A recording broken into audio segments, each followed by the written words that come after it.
அமுதனாங்குடி குளத்து பாசன சிறு குறு விவசாய சங்க தலைவர் எம் செல்வராஜ் மகனம்.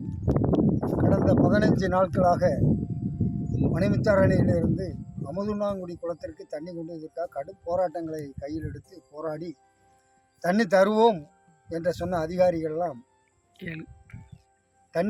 தருவோம் என்று சொன்ன அதிகாரிகள் எல்லாம் எங்களுக்கு இழுப்பக்குளத்து வழியாக அந்த தண்ணீர் வந்தால் ஒரு 2-3 நாளுக்குள் இழுப்பக்குளம் நிறைஞ்சு அமுதனாங்குடி குளம் நிறைவதற்கு 100% வாய்ப்புகள் இருந்தது.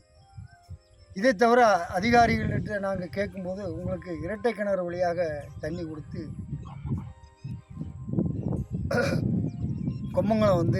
கொம்பங்குளம் நிறைஞ்சி அது வழியாக உங்களுக்கு அமுதனாங்குடிக்கு தண்ணி கொடுக்குறேன்னு சொன்னாங்க. அப்போ நாங்கள் விவசாயிகள் சார்பாக சொன்னோம், நீங்கள் அந்த வழியாக தண்ணி கொடுத்தீங்கன்னா எங்கள் அமுதனாங்குடிக்கு தண்ணி வருவது ரொம்ப கஷ்டம். ஏன்னா அங்கே 2-3 குளம் இருக்குது. 3 குளங்கள் நிறையணும். அது சம்மந்தம் இல்லாமல் ஒரு குளம் இருக்குது. அதில் பாசான, அதாவது வயல்களே கிடையாது. அது அந்த குளமே அல்ல. அதை இன்றைக்கி கூந்தாங்குழி குளம். அது அந்த குளமே அல்ல. அது ஒரு ஓடை பகுதியில் இருக்குது. அது பக்கத்தில் விவசாய நிலங்களே இல்லை. இப்போ இந்த தண்ணி இந்த கிணறு கொம்பங்குளம் பாய்ஞ்சு அது பாயும் போது மணிமுத்தாறுலேருந்து வரக்கூடிய தண்ணி நாட்கள் முடிஞ்சு போயிடும். ஏற்கனவே 7ஆம் தேதி பீஸ் கமிட்டியில் என்ன சொன்னாங்க, 31ஆம் தேதி மட்டும் உங்களுக்கு தண்ணி தருவேன்னு சொல்லியிருந்தாங்க. அதுக்கு நாங்கள் அநேக போராட்டங்கள் தாசில்தாரை பார்த்து, எம்எல்ஏவை பார்த்து, மற்றும் சம்மந்தப்பட்ட ஏடி நவீன் அவர்கிட்ட கேட்டு, சுகுமார்கிட்ட கேட்டு, சார் கண்டிப்பாக உங்களுக்கு நாங்கள் தண்ணி தருவோம், தரமாட்டோம்னு சொல்லலை. ஆனால் நாங்கள் என்ன கேட்டோம் அவங்கள்ட்ட, இப்படி சாப்பிட்றதுக்கு தலையை சுற்றி சாப்பிடவா?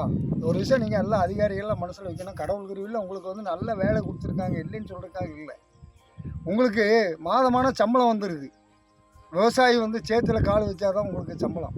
விவசாயி அந்த நெல்லை நட்டு மருந்துகளை அடித்து அதை பாதுகாத்து அதுக்கு தண்ணி பாய்ச்சி அதை எடுத்து அதை கொண்டு சேர்த்து அவன் ஒரு இதை ஒரு 1000 ரூபாயை பார்க்கணுன்னா அவன் ரொம்ப கஷ்டப்படணும்.